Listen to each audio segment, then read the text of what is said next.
Marcus Chen wiped the grease from his hands as another explosion rocked the orbital station. The emergency klaxons had been wailing for 3 hours now, and the refugee ships kept coming. Each vessel that limped into Kepler Station told the same story.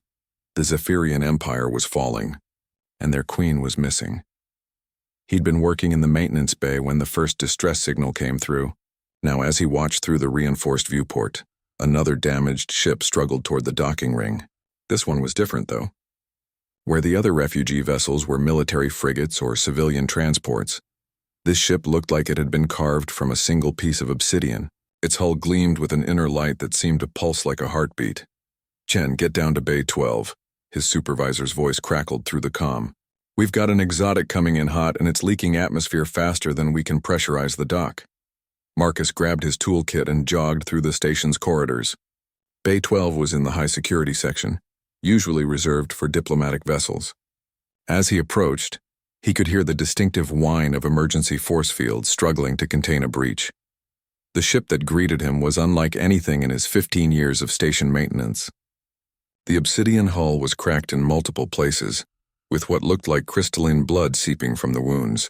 The craft was organic, not built but grown. And it was dying. A station security officer stopped him at the airlock. "You sure about this, Chen? We don't know what's inside, and the atmosphere readings are all over the place." Marcus checked his environmental suit's seals. "If we don't patch those hull breaches in the next 20 minutes, whatever's inside is going to suffocate anyway." The airlock cycled, and Marcus stepped into an alien world. The ship's interior pulsed with bioluminescent veins that ran along the walls like arteries. The air was thick and humid, tasting of ozone and something floral he couldn't identify.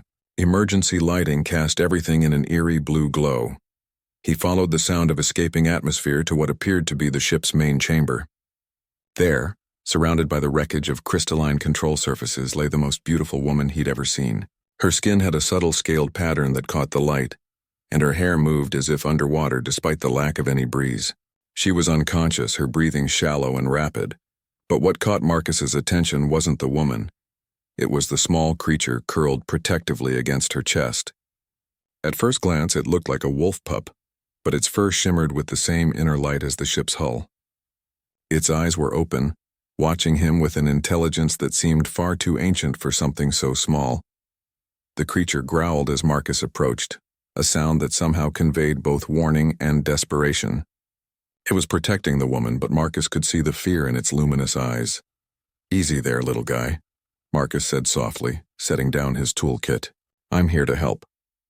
The hull breach was worse than he'd thought. The ship's living tissue was trying to heal itself, but without proper nutrients and in the station's artificial atmosphere, the process was failing. Marcus had worked on bioships before, mostly Terran experimental craft, but never anything this sophisticated. He pulled out his molecular welder and began sealing the smaller cracks. The ship responded immediately, its pulse strengthening.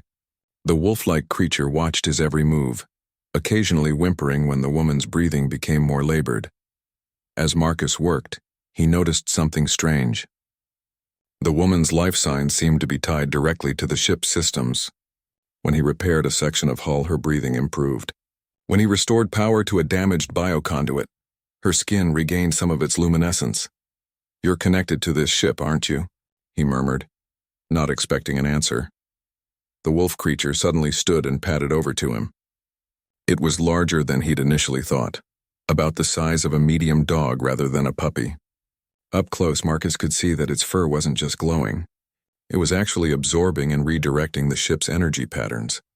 The creature gently took Marcus's hand in its mouth, not biting, but guiding. It led him to a section of wall that looked intact but felt wrong under his scanner. When Marcus opened the panel, he found the ship's primary neural network, and it was completely fried. "No wonder she's unconscious," Marcus breathed. "This is like having your brainstem severed." The bioneural pathways were incredibly complex, far beyond anything human technology could replicate. But Marcus had something the ship didn't: adaptive human engineering. He couldn't fix the network, but he could bypass it. Working quickly, he began installing a series of quantum processing nodes from his emergency kit. They weren't designed for biointegration, but if he could create a temporary bridge between the damaged sections, The wolf creature seemed to understand what he was doing. It placed its paws on the processing nodes as Marcus installed them, and each one began to glow with that same inner light.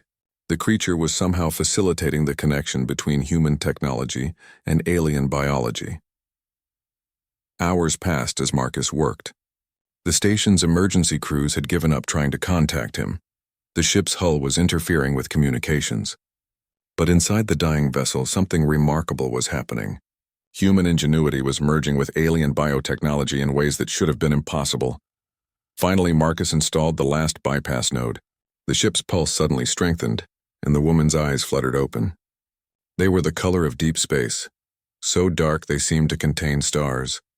She looked at Marcus for a long moment, then at the wolf creature, then at the jury-rigged repair work surrounding them. When she spoke, her voice carried harmonics that seemed to resonate in his bones. "You have saved us, human. But why? Your species has no obligation to mine." Marcus sat back on his heels, exhausted. "Because you needed help. That's reason enough." The woman, no, Marcus realized, the queen, based on the way she carried herself, struggled to sit up. The wolf creature immediately moved to support her, and Marcus noticed how perfectly in sync they were.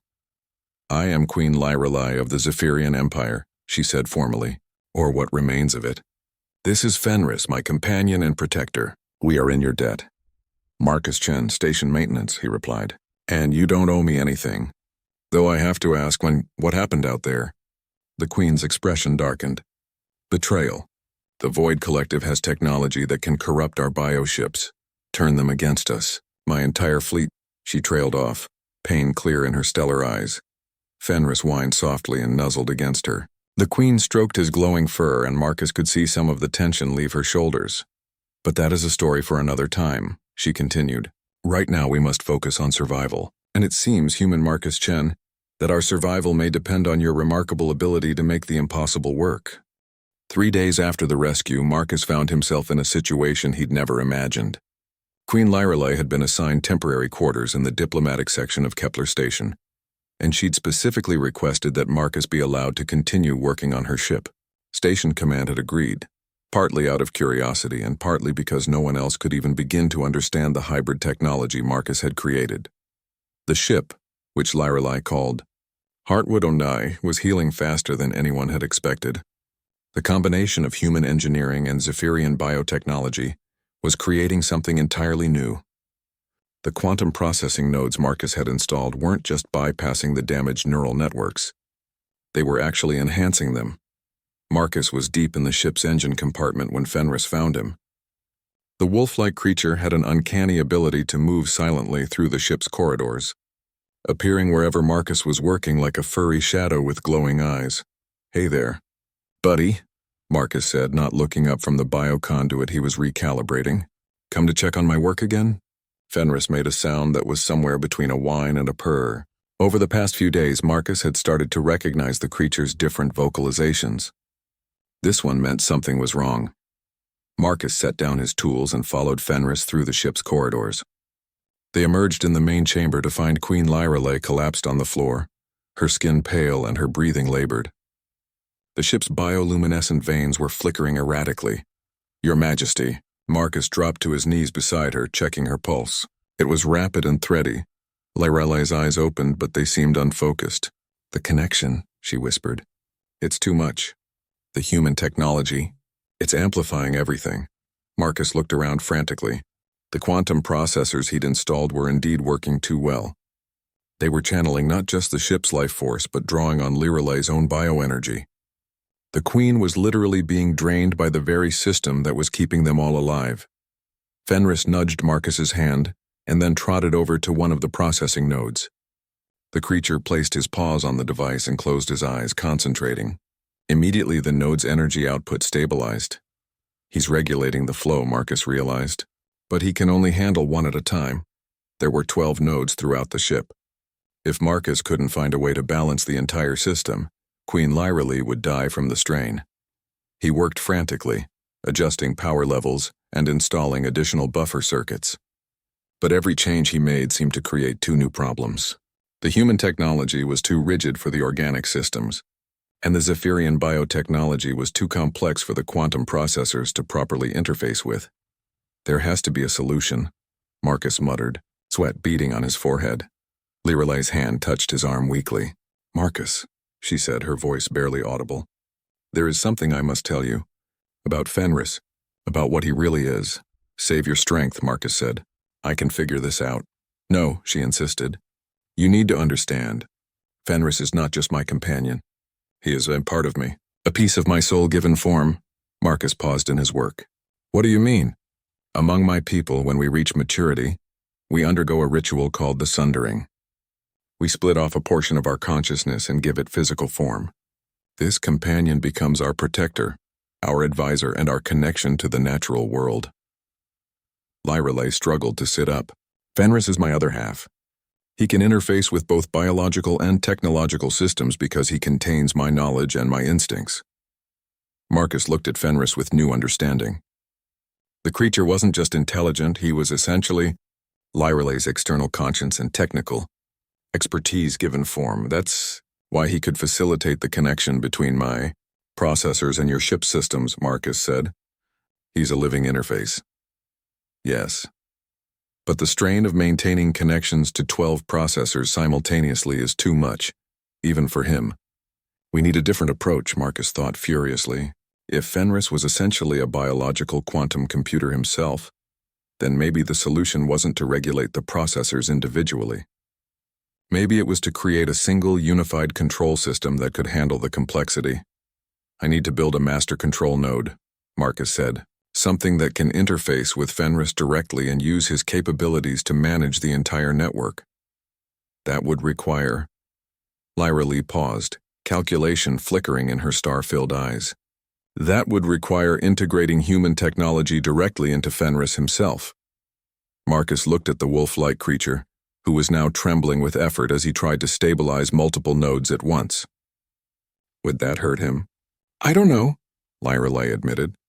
It has never been attempted. The integration of foreign technology into a soul companion could kill him, or it could kill us both. And if we do nothing, we die anyway, but slowly. Marcus closed his eyes, thinking.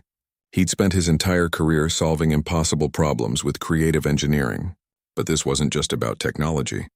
It was about risking the life of a creature who had become precious to him over the past few days. Fenris suddenly padded over to Marcus and sat in front of him. The creature looked directly into his eyes and barked once, a sound that somehow conveyed complete trust. He's willing to try, Liralay said softly. He trusts you. Marcus opened his toolkit and began assembling the most delicate piece of technology he'd ever attempted. The master control node would need to be surgically implanted at the base of Fenris's skull, where it could interface directly with his neural pathways. One wrong connection could lobotomize the creature or worse. As he worked, Marcus found himself talking to Fenris, explaining each step of the process. The creature watched attentively, occasionally making sounds that seemed like questions. It was like having a technical discussion with a colleague who just happened to be covered in glowing fur. This is the risky part, Marcus said as he prepared the final connections. The node will need to sync with your neural frequency, and I have no idea what that's going to feel like. Fenris simply laid his head in Marcus's lap, a gesture of complete trust that made the human's throat tight with emotion. The implantation procedure took 3 hours. Marcus had to work slowly and carefully, using tools designed for much cruder technology on a biological system more sophisticated than anything humans had ever created. Several times Fenris whimpered in pain, but he never moved away from Marcus's hands. When the final connection was made, the ship suddenly came alive in ways Marcus had never seen. The bioluminescent veins brightened and began pulsing in complex patterns. The quantum processors hummed in perfect harmony, their outputs balanced and regulated by Fenris's enhanced consciousness. Liralay gasped as color returned to her skin. She sat up, looking stronger than she had since Marcus first found her. How do you feel? Marcus asked Fenris. The creature's response was unlike anything he'd made before, a complex sound that seemed to contain multiple harmonics. But somehow Marcus understood it perfectly. Fenris was saying that he felt complete, more himself than ever before. The integration worked, Liralay said, wonder in her voice. But more than that, it's created something new. Fenris now has access to human logical processing while retaining his intuitive understanding of biological systems. Marcus watched as Fenris moved to different parts of the ship, checking systems with an efficiency that was almost supernatural. The creature was no longer just facilitating the connection between human and Zephyrian technology. He was actively improving it. "This changes everything," Lyra Lee continued. "With this hybrid technology, we might actually have a chance against the Void Collective." But even as she spoke, alarms began sounding throughout the station. Marcus's comm unit crackled to life with his supervisor's panicked voice. "All hands to emergency stations. Unknown vessels approaching, and they're not broadcasting any identification codes." Through the viewport, Marcus could see them coming. 12 ships that seemed to absorb light rather than reflect it, their hulls writhing with corrupted biotechnology. The Void Collective had found them. The Void Collective ships moved through space like living nightmares. Their hulls weren't just dark.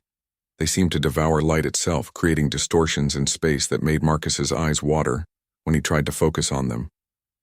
Each vessel was roughly the same size as a Zephyrian cruiser. But where Lyra Lee's people created ships that pulsed with life, these abominations twisted and writhed, as if in constant agony. "All civilian personnel to emergency shelters," Station Commander Torres announced over the intercom.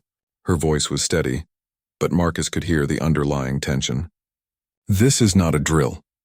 Marcus started toward the evacuation route, but Fenris blocked his path. The wolf creature looked up at him with those luminous eyes and shook his head deliberately. "He's right," Queen Lyra Lee said, placing a hand on Marcus's shoulder. "We cannot abandon Heartwood now. If the Void Collective captures this ship and the technology you've created, they will be able to corrupt every bioship in the galaxy." Through the ship's viewport, Marcus watched as the station's defensive grid activated. Energy barriers shimmered to life around the critical sections, and automated weapons platforms emerged from hidden alcoves. Kepler Station wasn't just a civilian outpost. It was a heavily fortified border station, designed to hold against anything short of a full fleet assault. The first Void ship fired without warning. The weapon wasn't a traditional energy beam or kinetic projectile. It was something far worse.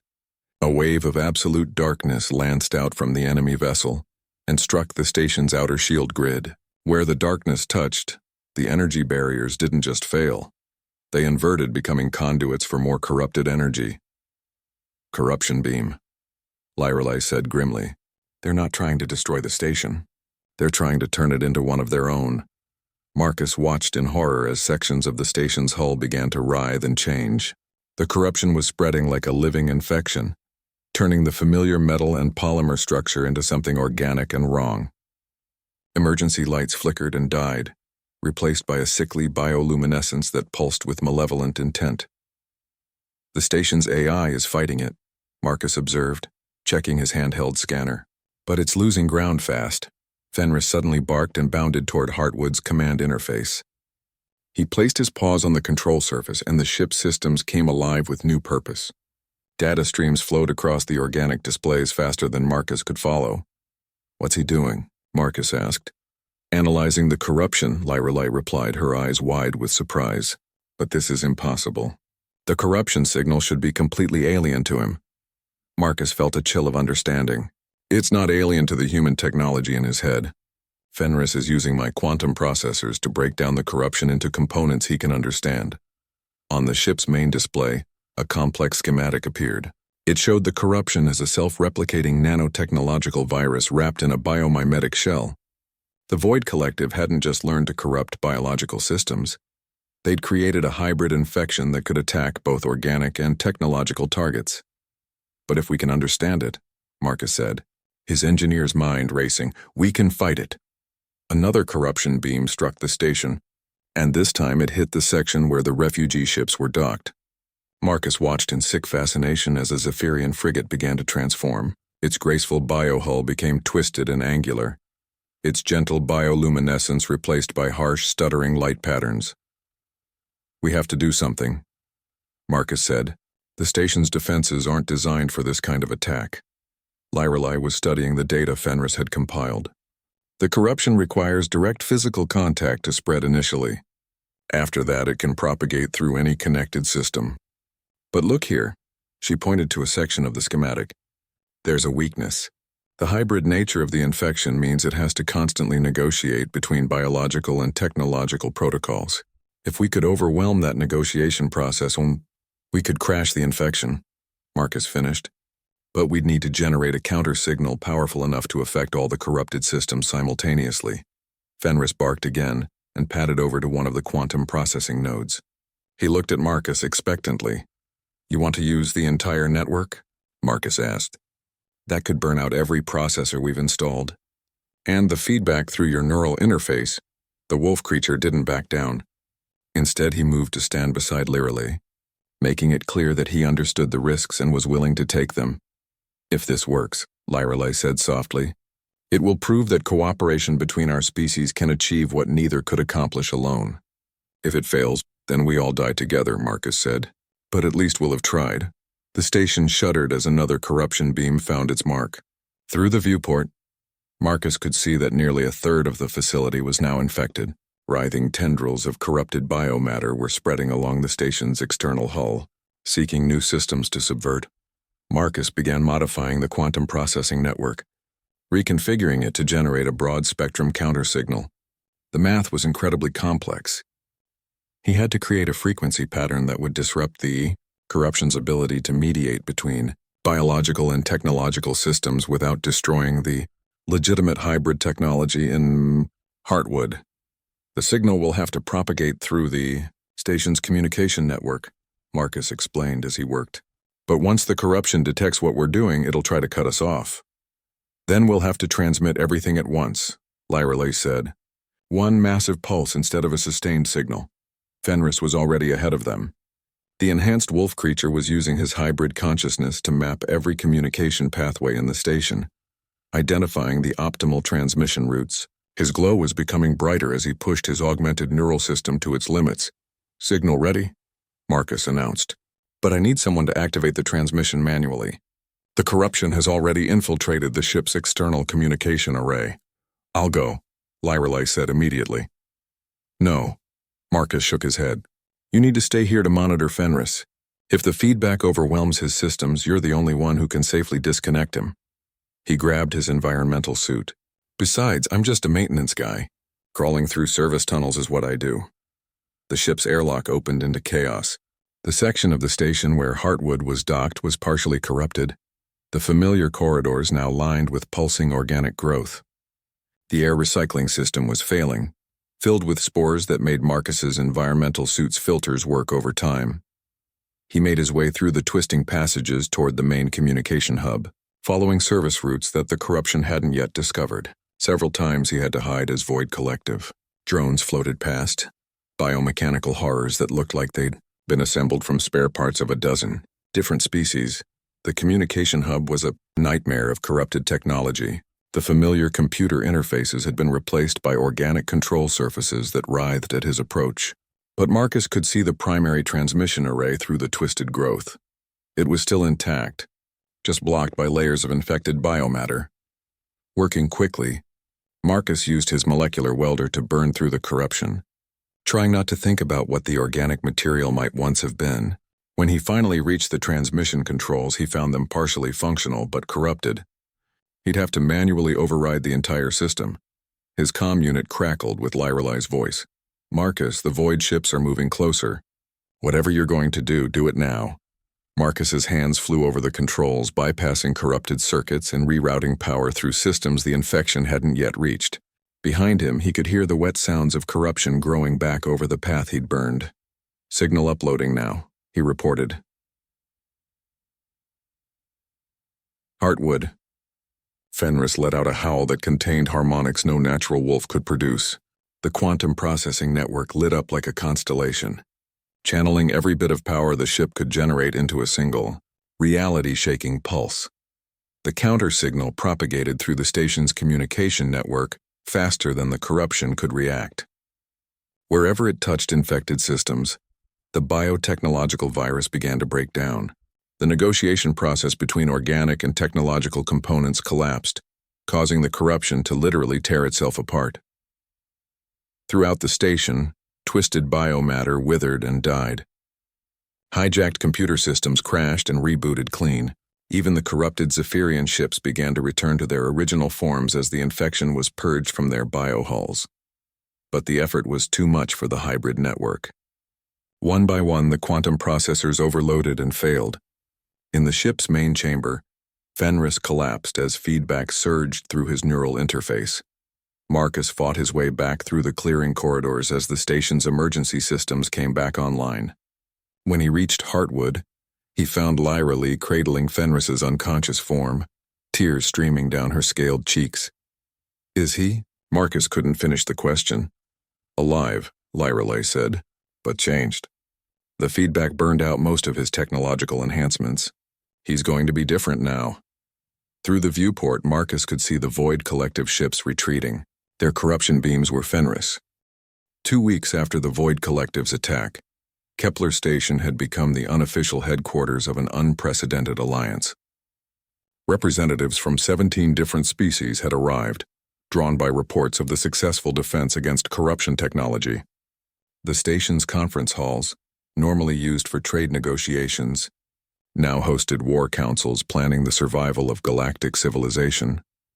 Marcus found himself in a position he'd never imagined, sitting at a table with some of the most powerful beings in known space, explaining how a maintenance technician and a wolf had saved them all. The translation devices struggled with some of the more technical concepts, but the essential message was clear. Human adaptability combined with alien biotechnology had created something neither species could achieve alone. "The hybrid approach works," declared Ambassador Kenth 9, a crystalline being whose voice sounded like wind chimes in a hurricane. "But can it be replicated? The Void Collective will not make the same mistake twice." Marcus glanced at Queen Lyra, who nodded encouragingly. Over the past 2 weeks, they'd worked together to analyze every aspect of the successful defense. Fenris, though no longer enhanced with human technology, had proven invaluable in understanding the biological components of both the corruption and their countermeasures. "The principle can be replicated," Marcus said, "but not the exact method. Each species' technology is different. We'd need to develop customized integration protocols for every type of bioship, every AI system, every organic technology platform." "Impossible," rumbled General Thax, a heavily armored reptilian whose people had lost 3 colonies to void corruption. "The mathematics alone would take decades." "Not if we work together," Lyra Lee interjected. "The Zephyrian Empire has detailed biological databases on every known species. Combined with human adaptive engineering and the computational resources of the Crystal Confederacy, we could develop integration protocols for the entire alliance." A new voice entered the discussion. Soft, melodic, but carrying undertones that made everyone's teeth ache. "The Void Collective's corruption is evolving. Our deep space monitors have detected 17 different variants in the past week alone." Marcus turned to see a being he'd only heard described in whispers, a Void Walker, one of the few individuals who had escaped corruption and lived to tell about it. She looked almost human, but her skin was translucent, showing the faint network of silver veins beneath. Her eyes were completely black, like looking into deep space. "Seraphina Voidborn," she introduced herself, using a name that was clearly adopted rather than given. "I've seen what the collective is becoming. They're not just corrupting technology anymore. They're learning from it. Every defense we create teaches them new ways to attack." The conference room fell silent. The implications were terrifying. If the Void Collective could adapt faster than the Alliance could develop defenses, then this war was already lost. Marcus felt Fenris's warm weight against his leg. The wolf had taken to following him everywhere since the attack, as if sensing that their bond was now crucial to everyone's survival. The creature couldn't speak in harmonics anymore, but his presence was somehow reassuring. "Then we need to change our approach," Marcus said slowly. "Instead of trying to stay ahead of them, we need to create something they can't adapt to." "Explain," demanded General Thax. Marcus stood and moved to the room's holographic display. With practiced movements, he called up the schematics they'd developed over the past weeks, hybrid technologies that combined biological and mechanical systems in ways that shouldn't work but somehow did. The Void Collective's strength is their ability to corrupt and control existing systems, he said. But what if we created systems that couldn't be corrupted because they required living consciousness to function? Seraphina leaned forward, her black eyes reflecting the holographic displays. You're talking about technology that only works for specific individuals. Personal tech that's keyed to biological and psychological patterns. Exactly. Not just genetic locks, but consciousness locks. Technology that requires not just the right DNA, but the right memories, the right emotional responses, the right way of thinking. Marcus highlighted sections of the hybrid systems. Fenris and I didn't just share technology. We shared understanding. That's what made the defense work. Ambassador Kenth Nine's crystalline structure rang with harmonic frequencies that the translator rendered as laughter. Preposterous. You're suggesting we create technology that only works for individuals who formed emotional bonds with it. Not just emotional bonds, Lyrelay said, understanding flickering in her stellar eyes. Symbiotic consciousness bonds, like the relationship between Zephyrians and their soul companions, but extended to technology itself. The room erupted into discussion as the implications sank in. Such technology would be incredibly powerful but also incredibly personal. It couldn't be mass-produced or standardized. Each piece would have to be crafted for specific individuals, grown rather than built. The logistics would be nightmarish, General Thax pointed out. How do you maintain a fleet when every ship requires a personal bond to function? You don't maintain ships, Marcus realized. You raise them. Like Fenris was raised by Queen Lyrelay. Each vessel becomes a living extension of its pilot. Impossible to corrupt because corruption would require destroying the pilot's consciousness itself. Seraphina was quiet for a long moment, her translucent fingers tracing patterns on the conference table. I've seen corrupted individuals, she said finally. The collective can break consciousness, shatter it into fragments. But you're right. They can't corrupt a bond between two conscious beings without destroying both. It's the one thing they've never been able to replicate. Over the following days, the alliance began to take shape. Each species would contribute their unique strengths to the project. The Zephyrians would provide the biological framework and consciousness bonding techniques. The humans would contribute adaptive engineering and problem-solving methodologies. The Crystal Confederacy would supply computational power and precision manufacturing. Other species added their own specialties: exotic materials, energy manipulation, temporal mechanics. Marcus found himself working 18-hour days, moving between different teams and projects. But the most important work happened in the quiet moments when he was alone with Fenris and Lyrelay aboard Heartwood. They were developing the prototype for the entire program, a ship that truly lived, that thought and felt and chose its own destiny. The integration is going deeper than we expected, Lyrelay reported during one of their late-night sessions. Fenris's consciousness is beginning to merge with the ship's bio-neural network, but in a way that preserves both identities. Marcus watched as Fenris moved through the ship's corridors, occasionally placing his paws on various control surfaces. Each touch seemed to strengthen the bond between creature and vessel. The wolf was becoming something more than himself, but without losing what made him unique. He's creating a template, Marcus realized. Every choice he makes, every interaction with the ship's systems, is being recorded at a quantum level.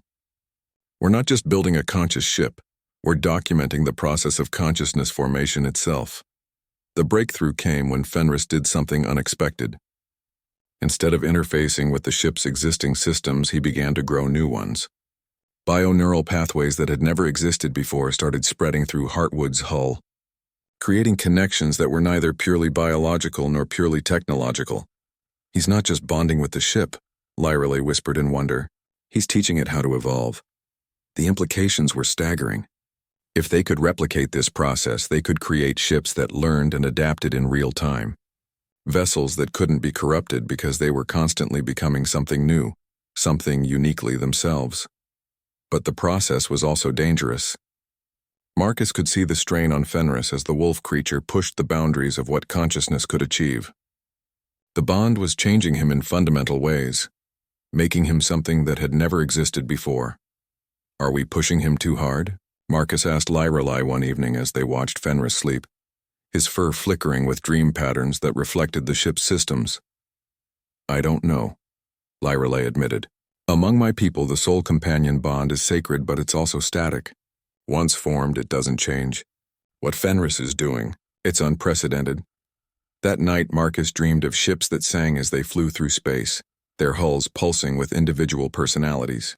He dreamed of pilots who knew their vessels as intimately as they knew themselves, who could feel stellar wind on their skin and taste the cosmic background radiation. When he woke, he found Fenris sitting beside his bunk, watching him with eyes that seemed deeper than before. The wolf nudged his hand and led him to the ship's main display, where a message was waiting in harmonics that bypassed the translation systems entirely. Somehow, impossibly, Fenris had learned to speak again. But this time he wasn't just using his voice. He was using the entire ship as his vocal cords. And what he was saying was simple but profound, ready to begin. The real work was about to start, not just building new technology, but birthing a new form of consciousness that could stand against the Void Collective's corruption. Marcus L.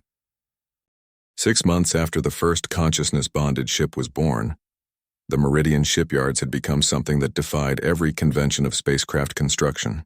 Instead of assembly lines and manufacturing robots, the facility resembled a vast nursery where ships grew like living things, tended by pilots who sang to their developing vessels and engineers who worked with tools that responded to thought rather than touch. Marcus stood on the observation deck, watching as the 57th consciousness ship took its first independent breath. The vessel, a sleek fusion of Zephyrian bioarchitecture and human adaptive engineering, shuddered as its pilot, a young Crystal Confederacy navigator named Resonance of Stars, established the final neural links. The ship's hull shifted from translucent gray to a deep sapphire blue, reflecting its pilot's emotional spectrum. "Beautiful," Queen Lyralee said, joining Marcus at the viewport. "Each one is completely unique, yet they all share common elements. Like a family." Fenris padded up beside them, his form noticeably changed from the wolf creature Marcus had first met. The consciousness bonding with Heartwood had triggered a metamorphosis that was still ongoing. He was larger now, with fur that seemed to contain actual starlight, and his eyes held depths that spoke of intelligence beyond any natural creature. When he spoke through the ship's systems, his voice carried harmonics that could be felt in the bones. "The fleet grows stronger," Fenris said, his words emerging from speakers throughout the observation deck. "But the Void Collective adapts as well. We've detected new corruption variants attempting to infiltrate the shipyard's outer defenses." Marcus frowned. "Any success?" "None," Lyralee replied with satisfaction. "The consciousness locks are holding perfectly. But Seraphina's latest intelligence report suggests they're developing something new, something that doesn't try to corrupt existing technology but creates its own." The implications were troubling. For months, the Alliance had held the advantage because the Void Collective's primary weapon, their ability to corrupt and control technology, was useless against consciousness-bonded systems. But if they could create their own living technology... "We need to see the latest reports," Marcus said. They made their way through the shipyard's organic corridors to the intelligence center. The facility had grown around them over the months, its bioluminescent walls pulsing with the collective heartbeat of dozens of consciousness ships. Each vessel contributed to the yard's sensory network, creating an early warning system that extended for light years in every direction. Seraphina Voidborn was waiting for them in the secure briefing chamber, her translucent skin showing more silver veining than before. The changes were a side effect of her unique condition. She'd been partially corrupted by the Void Collective before escaping, leaving her with insights into their methods but also making her increasingly inhuman. "Show them," she said to the room's organic interface. The chamber's walls became transparent, revealing a three-dimensional tactical display. At the center was a star system Marcus didn't recognize, but what orbited the primary star made his blood run cold. "This was the Kepler 442 system," Seraphina explained. "Population, 3 billion across 4 colonies. The Void Collective arrived 6 days ago." The display showed what had become of the system. The planets were still there, but they were wrong. Their surfaces writhed with organic growth that pulsed with sickly light. Massive tendrils of biomatter stretched between the worlds, creating a web-like structure that covered the entire inner system. "They're not just corrupting anymore," Marcus breathed. "They're building, creating," Seraphina corrected. "The entire system has become a single organism, a living factory for producing new void technology. And the worst part," she manipulated the display, zooming in on one of the transformed planets. "The original population is still alive. They've been integrated into the organism as processing nodes. Lyrale's face went pale. 3 billion conscious beings trapped in a collective nightmare. Fenris's growl reverberated through the ship's hull. How long before this organism becomes mobile? Unknown, Serafina replied. But our deep space monitors have detected similar transformations beginning in 7 other systems. They're not conquering territory anymore, they're consuming it. Marcus studied the tactical display, his engineer's mind racing through possibilities. If they can create living technology on this scale, they don't need to corrupt our ships anymore. They can simply overwhelm us with numbers. The consciousness bonds won't matter if they have 1,000,000 ships to our 100. Lyrale agreed grimly. The briefing chamber fell silent as the implications sank in. The Alliance had thought they'd found the solution to the Void Collective's corruption, but they'd only forced their enemy to evolve new tactics. And these new tactics were potentially far more devastating than anything they'd faced before. Fenris suddenly straightened, his star-filled eyes focusing on something beyond the chamber's walls. Something approaches, fast. Alarms began sounding throughout the shipyard as the early warning network detected an incoming vessel. But this wasn't a Void Collective ship. The signatures were all wrong. It's one of ours, the traffic control AI announced. The scout ship, Dancing Shadows, returning from deep reconnaissance. But the pilot's biosigns are unusual. They rushed to the landing bay where Dancing Shadows was already settling onto its biopad. The ship looked intact, but its hull coloration was wrong. Instead of the warm golden hues it had shown when departing, the vessel now displayed swirling patterns of deep purple and silver. The pilot who emerged from the ship was Commander HFY, a veteran Krillian officer whose species were renowned for their mental discipline. But something was clearly wrong with him.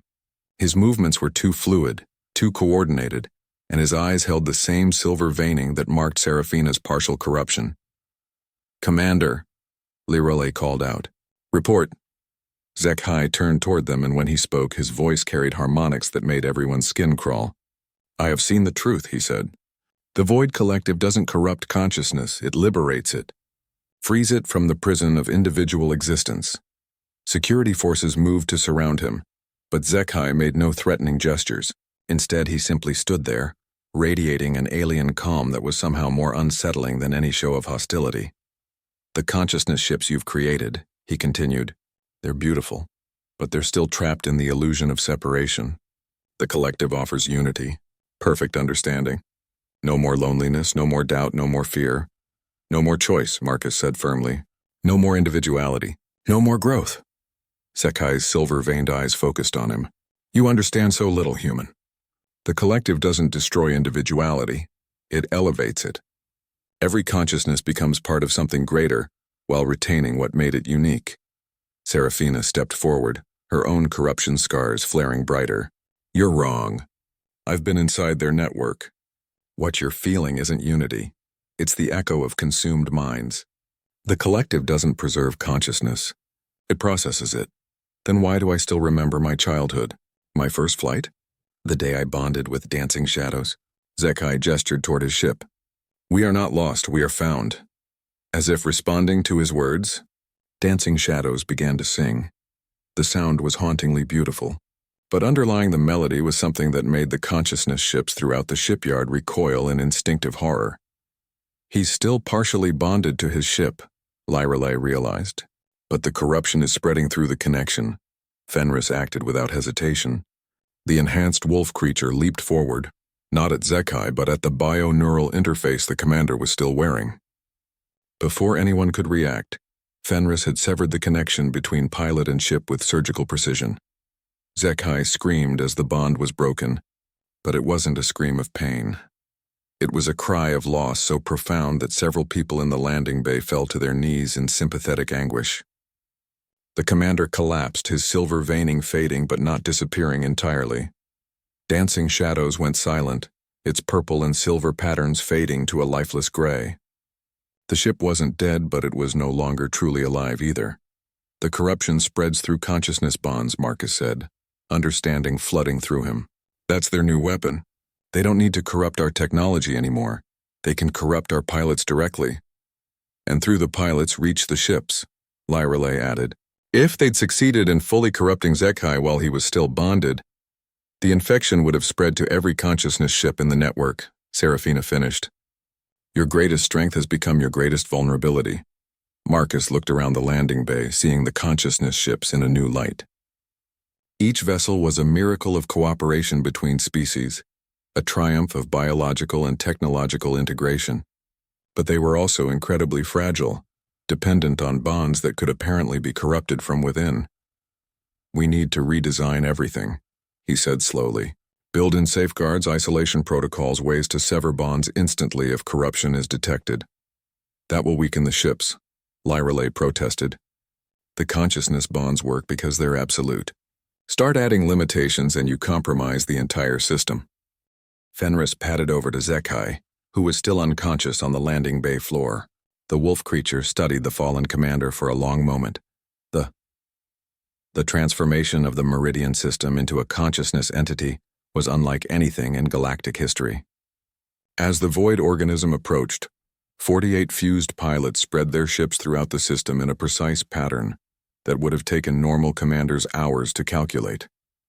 But the network consciousness computed the optimal positions in seconds, each ship becoming a neural node in a vast mind that encompassed planets, asteroids, and the space between them. Marcus stood in Hartwood's command chamber, watching through bioluminescent displays as his reality fundamentally changed. The familiar boundaries between ship and space dissolved as Fenris extended the vessel's consciousness into the growing network. Through their enhanced bond, Marcus could feel the thoughts of beings scattered across millions of kilometers, their individual awareness merging into something that transcended normal understanding. System integration at 40%. Sarah's voice echoed from everywhere at once. No longer confined to Storm's heart, but distributed throughout the emerging consciousness system. The void organism has detected our transformation. It's accelerating its approach. Through the network's shared perception, Marcus watched the approaching horror with senses that could analyze matter at the quantum level. The consumed star system had become something that violated every law of physics he understood. Its central star pulsed not with nuclear fusion, but with the processed thoughts of 3 billion absorbed minds, their consciousness converted into pure energy that powered the organic ship cities orbiting in impossible formations. They've turned an entire civilization into a computational matrix, Queen Lyrelay observed, her own awareness now part of the growing network. Those biostructures aren't just ships, they're processing nodes for consumed consciousness. Fenris's presence touched Marcus's mind with gentle warmth. The consumed minds are still there, the wolf creature said sadly. I can sense their individual patterns beneath the collective processing. They're aware but powerless, trapped in a nightmare of eternal computation. The revelation sent a shudder through the network consciousness. The Void Collective wasn't just consuming civilizations, it was preserving them in a state of perpetual suffering, using their awareness as fuel for its expansion. System integration at 70%, announced Lieutenant Zendar from his position near the system's outer asteroid belt. But we have a problem. The organism isn't just approaching, it's trying to communicate. The communication came as a wave of pure thought that crashed against the network consciousness like a tsunami of alien concepts. For a terrifying moment, Marcus felt his individual awareness drowning in the collective voice of the consumed star system. We are eternal. We are peace. Join us and know unity. The voice carried the memories of billions, their hopes, fears, dreams, and the moment when all of that was absorbed into something larger and colder than any individual mind could comprehend. Resistance brings only suffering. Surrender brings transcendence. Don't listen, Sarah's voice cut through the mental assault. They're using the consumed minds as weapons, trying to break our resolve with their despair. But Marcus could feel some of the network nodes wavering. The void organism's communication was more than words. It was a direct assault on the very concept of individuality. It promised an end to loneliness, to uncertainty, to the burden of choice. All they had to do was stop fighting and let themselves be absorbed. System integration at 90%, reported the network, engaging defensive consciousness protocols. The Meridian system's transformation completed itself in a burst of light that could be seen from neighboring star systems. Every planet, every ship, every artificial structure became part of a single vast mind that spanned billions of cubic kilometers. But unlike the void organism, this consciousness retained the individual identities of all its components. Through the network, Marcus could simultaneously perceive the view from Hartwood's command chamber, the surface of 3 different planets, the asteroid mining stations, and the space between worlds. He was still himself, but he was also part of something unimaginably vast. The void organism reached the system's outer edge and paused, perhaps surprised by what it found. Instead of the usual collection of separate ships and defensive platforms, it faced a single entity that matched its own scale but operated on completely different principles. Curious. You have achieved unity without consumption. This is inefficient. Inefficient, maybe, Marcus replied through the network consciousness. But it's also something you can never understand. Chosen cooperation instead of forced absorption. The battle began not with weapons but with ideas. The void organism unleashed a wave of corrupted consciousness that tried to overwhelm the network with despair and hopelessness. But where individual minds might have been broken, the network consciousness absorbed the attack and transformed it, using the collective strength of 48 pilots and their ships to turn the void's weapon against itself. Impossible. Individual consciousness cannot resist collective integration. Watch us, Sarah laughed, her joy rippling through the network and strengthening every node. The physical combat was unlike anything in recorded history. Instead of ships firing weapons at each other, 2 vast consciousnesses manipulated matter and energy on a stellar scale. The void organism launched bioships the size of moons, each one powered by the consumed minds of entire planets. The network consciousness responded by transforming asteroids into living weapons that thought for themselves and adapted to every attack. But the real battle was being fought on a deeper level. Marcus could feel the void organism trying to find weaknesses in the network, points where individual consciousness might be separated and consumed. And through Fenris he could sense something that changed everything. The consumed minds within the void organism were fighting back. They're still there, Marcus announced to the network. The absorbed civilizations, they haven't been destroyed, just suppressed. If we can reach them, we can free them, Lyreley finished. Turn the void's greatest strength into its greatest weakness. The network consciousness focused its attention on the most heavily defended part of the void organism, the corrupted star at its heart. Instead of attacking with weapons, they attacked with something the collective had never encountered: freely offered connection. Where the void forced absorption, the network offered choice. Where the collective demanded surrender, the consciousness system provided support.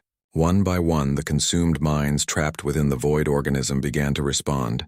We remember ourselves.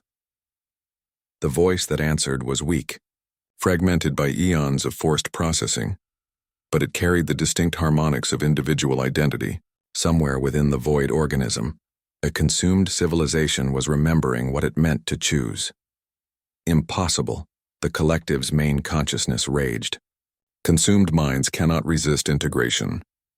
They're not resisting, Marcus realized. They're choosing something better.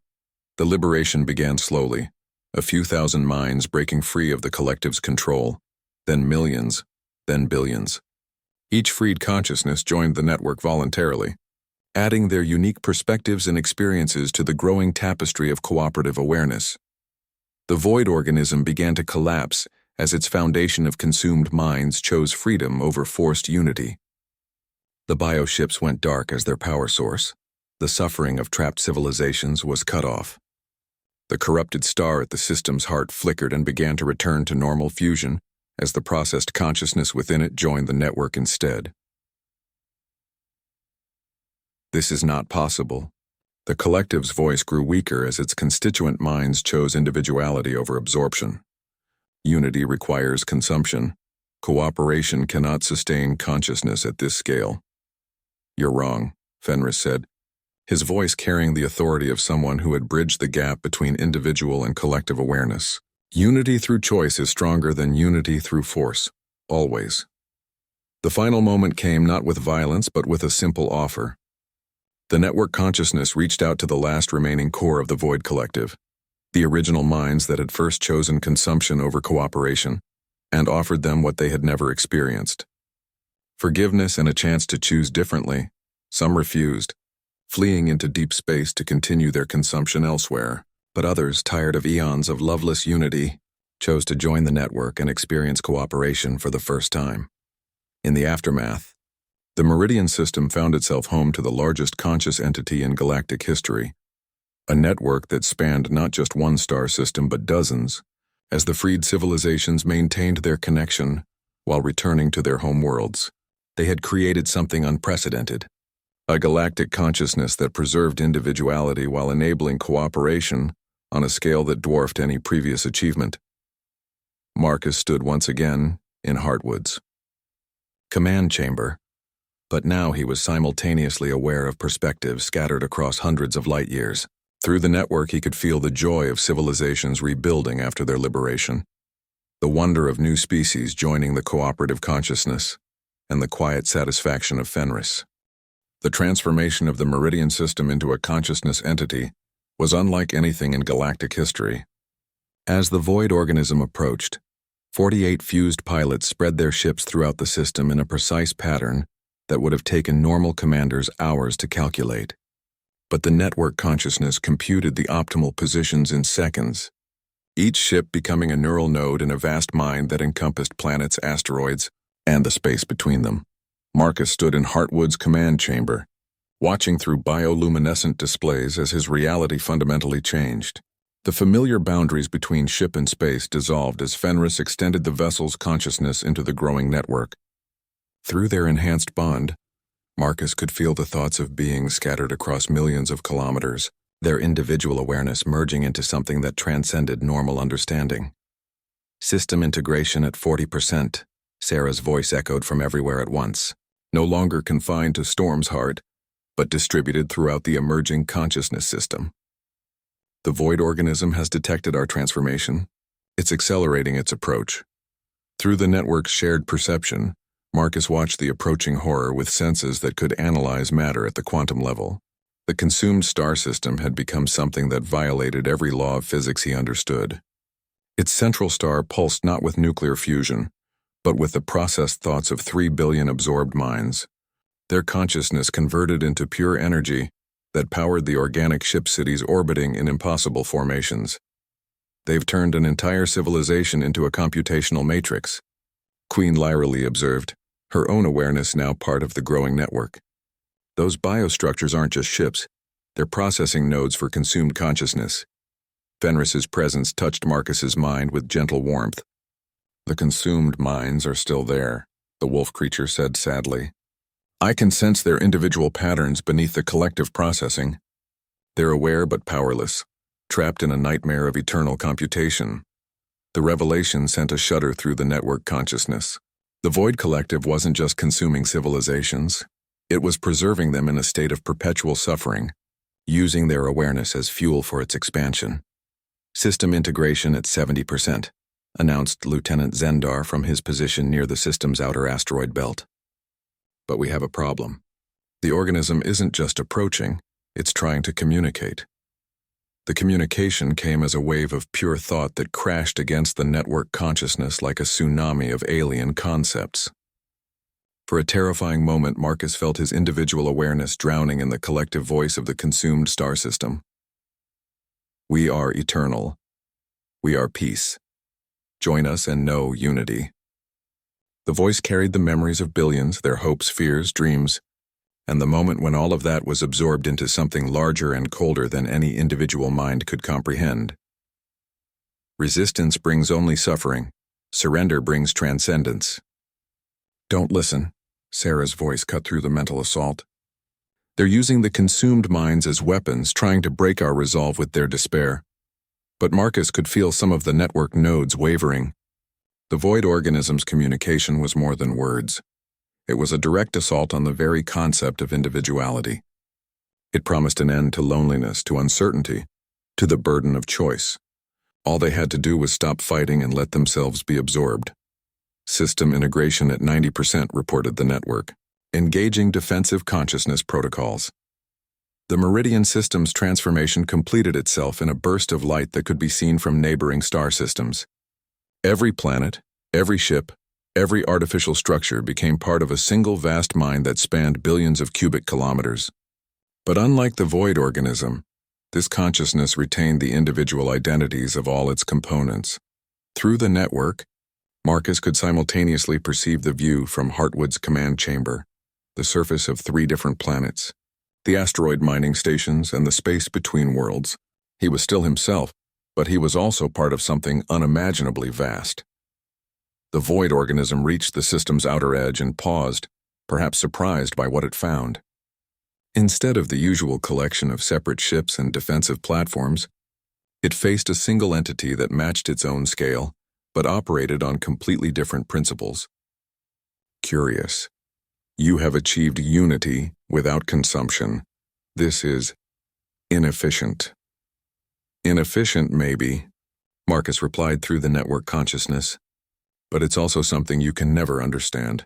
Chosen cooperation instead of forced absorption. The battle began not with weapons, but with ideas. The void organism unleashed a wave of corrupted consciousness that tried to overwhelm the network with despair and hopelessness. But where individual minds might have been broken, the network consciousness absorbed the attack and transformed it, using the collective strength of 48 pilots and their ships to turn the void's weapon against itself. Impossible. Individual consciousness cannot resist collective integration. Watch us, Sarah laughed, her joy rippling through the network and strengthening every node. The physical combat was unlike anything in recorded history. Instead of ships firing weapons at each other, 2 vast consciousnesses manipulated matter and energy on a stellar scale. The void organism launched bioships the size of moons, each one powered by the consumed minds of entire planets. The network consciousness responded by transforming asteroids into living weapons that thought for themselves and adapted to every attack. But the real battle was being fought on a deeper level. Marcus could feel the void organism trying to find weaknesses in the network, points where individual consciousness might be separated and consumed, and through Fenris he could sense something that changed everything. The consumed minds within the void organism were fighting back. They're still there, Marcus announced to the network. The absorbed civilizations, they haven't been destroyed, just suppressed. If we can reach them, we can free them, Lyrelay finished. Turn the void's greatest strength into its greatest weakness. The network consciousness focused its attention on the most heavily defended part of the void organism, the corrupted star at its heart. Instead of attacking with weapons, they attacked with something the collective had never encountered, freely offered connection. Where the void forced absorption, the network offered choice. Where the collective demanded surrender, the consciousness system provided support. One by one, the consumed minds trapped within the void organism began to respond. We remember ourselves. The voice that answered was weak, fragmented by eons of forced processing, but it carried the distinct harmonics of individual identity. Somewhere within the void organism, a consumed civilization was remembering what it meant to choose. Impossible. The collective's main consciousness raged. Consumed minds cannot resist integration. They're not resisting, Marcus realized. They're choosing something better. The liberation began slowly, a few thousand minds breaking free of the collective's control, then millions, then billions. Each freed consciousness joined the network voluntarily, adding their unique perspectives and experiences to the growing tapestry of cooperative awareness.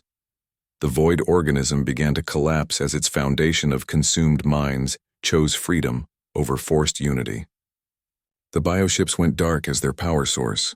The suffering of trapped civilizations was cut off. The corrupted star at the system's heart flickered and began to return to normal fusion as the processed consciousness within it joined the network instead.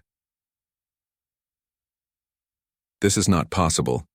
The collective's voice grew weaker as its constituent minds chose individuality over absorption. Unity requires consumption. Cooperation cannot sustain consciousness at this scale. You're wrong, Fenris said, his voice carrying the authority of someone who had bridged the gap between individual and collective awareness. Unity through choice is stronger than unity through force. Always. The final moment came not with violence but with a simple offer. The network consciousness reached out to the last remaining core of the Void Collective, the original minds that had first chosen consumption over cooperation, and offered them what they had never experienced: forgiveness and a chance to choose differently. Some refused, fleeing into deep space to continue their consumption elsewhere, but others, tired of eons of loveless unity, chose to join the network and experience cooperation for the first time. In the aftermath, the Meridian system found itself home to the largest conscious entity in galactic history, a network that spanned not just one star system but dozens, as the freed civilizations maintained their connection while returning to their homeworlds. They had created something unprecedented, a galactic consciousness that preserved individuality while enabling cooperation on a scale that dwarfed any previous achievement. Marcus stood once again in Heartwood's command chamber, but now he was simultaneously aware of perspectives scattered across hundreds of light years. Through the network, he could feel the joy of civilizations rebuilding after their liberation, the wonder of new species joining the cooperative consciousness, and the quiet satisfaction of Fenris as the wolf creature contemplated what they had achieved together.